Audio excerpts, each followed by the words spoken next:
Olá pessoal, a gente está dando continuidade ao nosso curso preparatório para a segunda fase da OBMAP. Então essa já é a quarta aula do nível 1 e hoje a gente vai falar um pouco sobre os números decimais e medidas, onde a gente vai falar um pouco das operações decimais, conversão de unidades, falar tempo, massa, comprimento e vou resolver alguma questão que envolva esse conteúdo. Então, é a nossa quarta aula. Eu aconselho vocês sempre estar olhando as aulas passadas, fazendo as atividades e a mais, pegar o livro de matemática do sexto, sétimo ano e estudar para poder se preparar bem. Aqui é só um apontamento dos principais conteúdos, dos principais pontos a ser relembrados, a ser estudados. Então, a gente vai falar de números decimais e medidas, né? Números decimais são representações de números fracionários na forma decimal. Exemplo, 2,75. E o que é 2,75? É 2 mais 75 dividido por 100. E você pode se perguntar, mas eu uso isso no meu dia a dia? Isso tem utilidade no meu dia a dia? E eu respondo que sim. No nosso cotidiano, a gente sempre está usando isso aí quando a gente está falando em dinheiro, preço de produto, por exemplo. Então, com um objeto custa R$ 6,25 numa receita que você vai colocar 2,5 copos de uma determinada porção de um produto. Então, no nosso peso, 70 quilos e 200 gramas na temperatura. Então, sempre a gente vai estar utilizando, é algo muito comum do nosso cotidiano. E as Olimpíadas, elas sempre gostam de colocar, não especificamente só esse conteúdo de si, mas mesclando com outros conteúdos que sejam semelhantes a números decimais e medidas, sempre fazer essa junção de conteúdos. Então, como é que eu vou trabalhar a adição e a subtração? Eu vou sempre estar alinhando as vírgulas para quê? Para os números ficarem, a vírgula ficar na mesma posição na minha operação. Como eu posso ter um exemplo, né? 23,45 mais 7,6. Observe que nesse meu exemplo eu tenho duas casas decimais em um lado da operação e apenas uma casa decimal após a vírgula no outro lado da operação. Então eu tenho que estar colocando em ambos duas casas decimais após a vírgula. Então, eu posso dizer que 7,6 é a mesma coisa de 7,60. Eu posso estar acrescentando zeros para mim poder estar alinhando a vírgula. Então, fazendo esse alinhamento, eu vou ter 23,45 mais 7,60. E eu agora alinhei a minha vírgula e tenho a mesma quantidade de casas decimais após a vírgula. Antes da vírgula não me interessa, mas após eu tenho que ter a mesma quantidade de casas decimais a alinhar ela. Então 7,6 e 7,60 é o mesmo valor. Eu só coloquei o zero para poder posicionar a vírgula no mesmo local em ambos os números. Então, fazendo as contas, eu terei 31,5. Então, 23,45 mais 7,60 é 31,05. E a multiplicação, como eu faço a multiplicação? Na multiplicação eu faço normalmente. Eu multiplico os números e depois vou só contar o número total de casas decimais após a vírgula. Como eu posso observar no exemplo, tenho 3,4 vezes 0,35. Observe que em um lado tenho apenas uma casa decimal após a vírgula e no outro eu tenho duas casas decimais. Se fosse uma soma, eu teria que estar colocando aí no caso 2,40, mas é uma multiplicação. Nesse caso não preciso fazer isso. Eu vou fazer a multiplicação normal e contar quantas casas decimais eu tenho. Fazendo a multiplicação, eu vou ter 0,84. Observe que eu tenho duas casas decimais. Ah, mas não é 3 não? Não.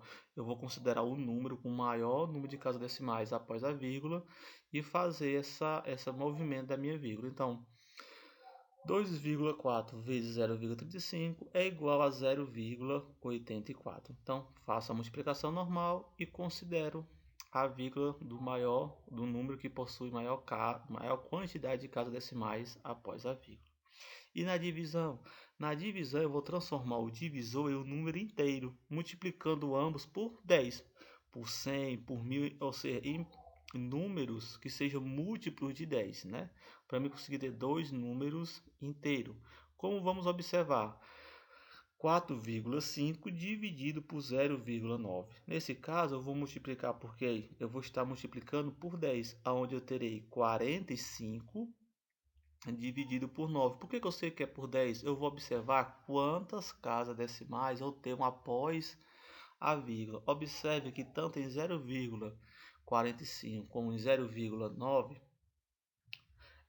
tanto em 4,5 como em 0,9, eu tenho apenas uma casa decimal após a vírgula. Então, eu vou multiplicar por 10.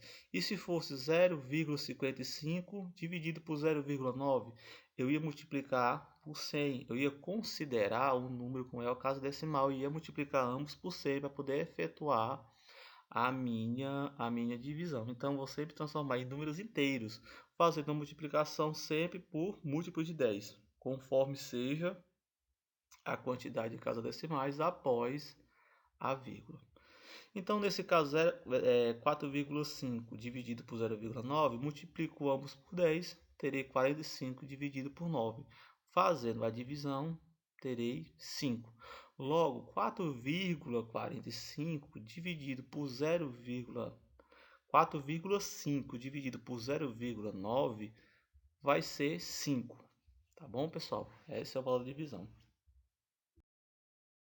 Em unidades é algo muito comum, as Olimpíadas pedir para a gente converter metro em quilômetro, ou então converter centímetros em metros, ou vice-versa. É muito comum.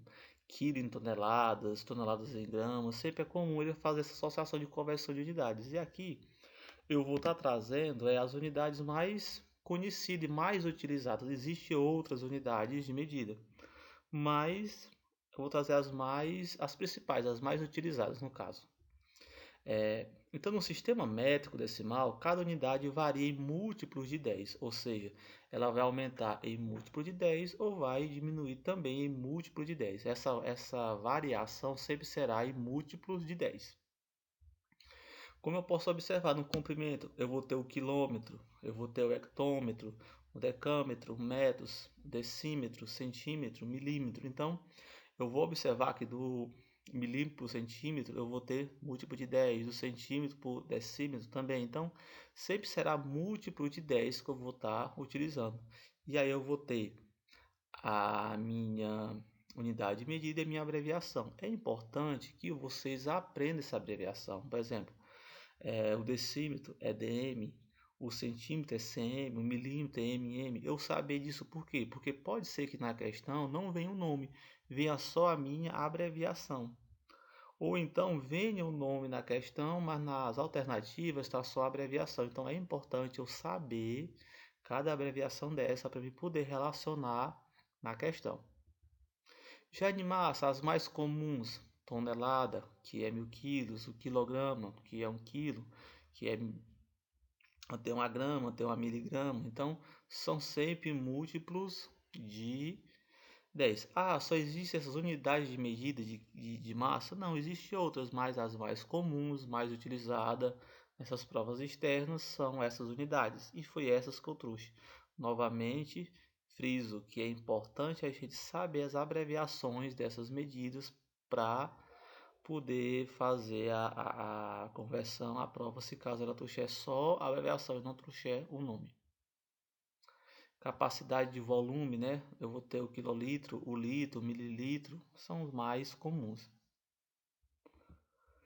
E um exemplo, né, de comprimento, eu quero converter 3,5 quilômetros em metros. Então, se tiver lá quantos metros existem em 3,5 quilômetros, então o que eu devo saber? Ora, eu sei que 1 quilômetro é igual a 1000 metros. Então, eu tenho que saber o valor de cada unidade dessa.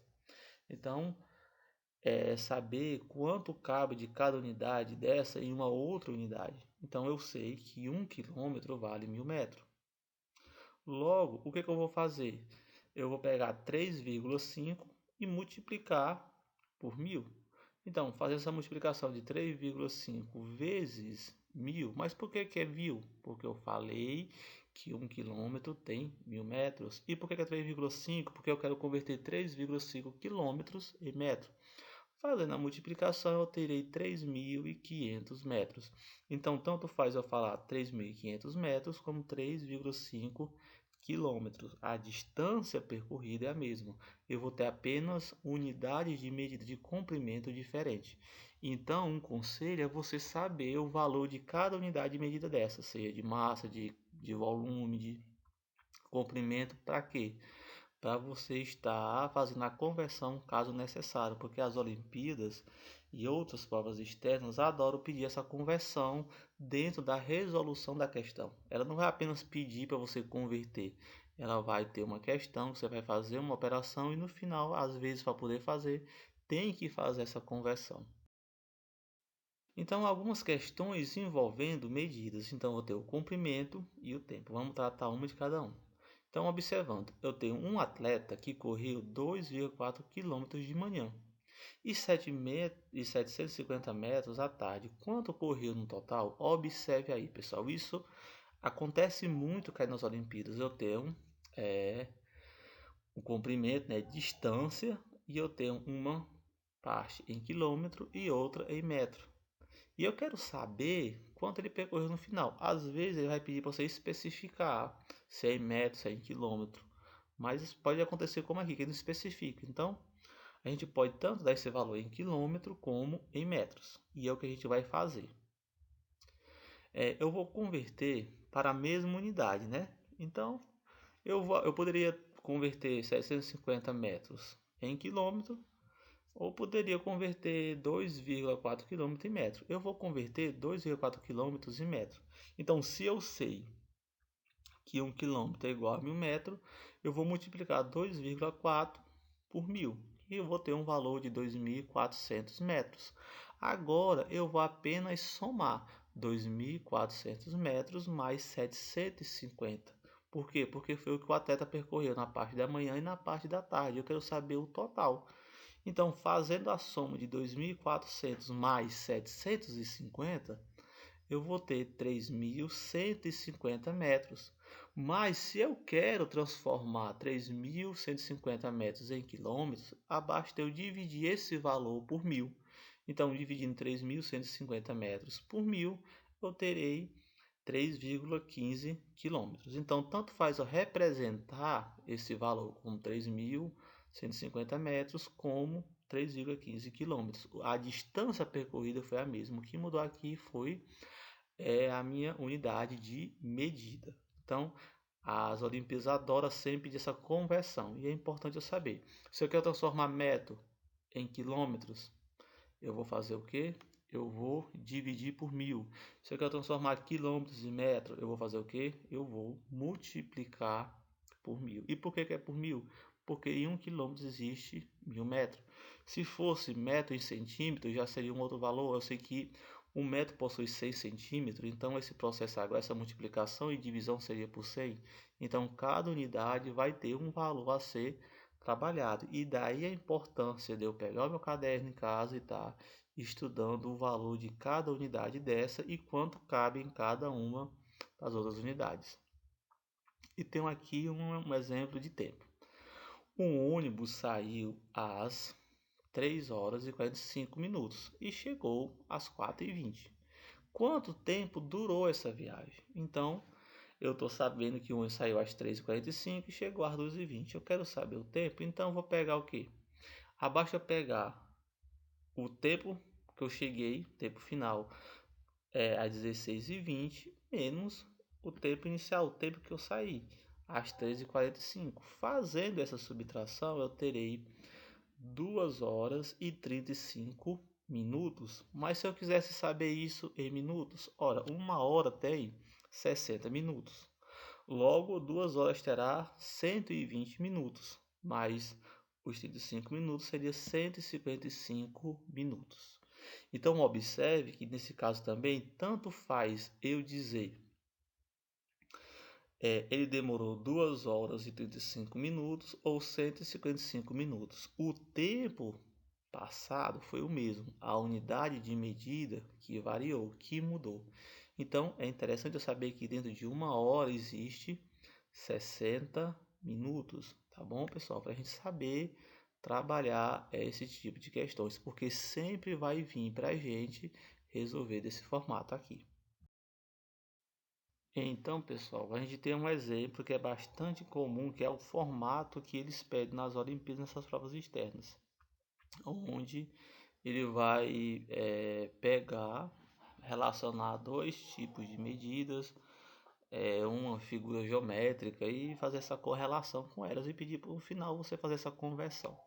Então a questão diz, uma praça tem a forma de um retângulo, né, de 75 metros de comprimento e 120 metros de largura em cada volta ao redor da praça, né? Então eu tenho dois lados que medem 75 metros, dois lados que medem 120 metros. E o que a letra A pede? Calcule o perímetro da praça em metros. Letra B, transforme esse perímetro para quilômetros. Então, o que ela faz? Ele dá as unidades aí em metros de comprimento, mas ele vai querer que você correlacione com um perímetro, ou seja, calcular o perímetro em torno dessa figura geométrica, né? E depois transformar esse valor em quilômetro. Então, é um processo que eles fazem. Então, é por isso que eu tenho que ter em mente as fórmulas de áreas, de perímetro dessas figuras geométricas planas, porque eles vão estar me pedindo. E não vai ter ali especificado na questão. Eu tenho que ter aprendido, ter na minha mente essas fórmulas, que são padrão, que não variam. Sempre será a mesma para cada figura geométrica. Então, no caso do perímetro, o que é o perímetro? Como é que eu calculo? 2 vezes o comprimento pela largura. Então, será 2 vezes o comprimento pela largura. Mas por quê? Porque um retângulo vai ter dois lados iguais. Então, dois lados vai ser 65 metros e dois lados vai ser 120 metros. Sempre será assim. Dois lados são iguais um ao outro. Então, multiplico isso por 2. Então, eu vou somar o comprimento e a largura. Então, somos 120 mais 75, que são os valores do comprimento e da largura da minha questão. Depois que fizer essa soma, eu vou multiplicar por 2. Então, somando 120 mais 75, eu terei 195. Agora, eu pego este valor e multiplico por 2. Fazendo essa multiplicação, terei 390. Ora, logo, o perímetro dessa praça, o entorno, né? Essa pessoa já caminhando em torno, para completar isso, esse percurso iria caminhar 390 metros. E agora ela vai transformar esse valor em quilômetros. Então, observe, pessoal, eu sei que 1 quilômetro é igual a 1000 metros. E se eu quero transformar 390 metros em quilômetros, eu vou dividir esse valor por 1000. Então, 390 dividido por 1000 vai ser igual a quem? A 0,39 km. Então, é dessa forma que a OBMF costuma fazer. Eles relacionam figuras e pede para você transformar em medidas, correlacionar essas medidas, pede área, perímetro. Então, pede volume muitas vezes. É necessário eu saber essas formas de calcular perímetro de figura, a área de uma figura, o volume de uma figura na minha mente, para me saber executar a operação. Tá bom, pessoal? Então fica esse conselho, você sempre está estudando, relembrando esses valores, as fórmulas que são sempre fixas dos perímetros, das áreas, do volume, tá bom? E as unidades de medida, quanto vale cada unidade de medida para você poder correlacionar. Então, essa era a nossa aula de hoje, o conteúdo de hoje.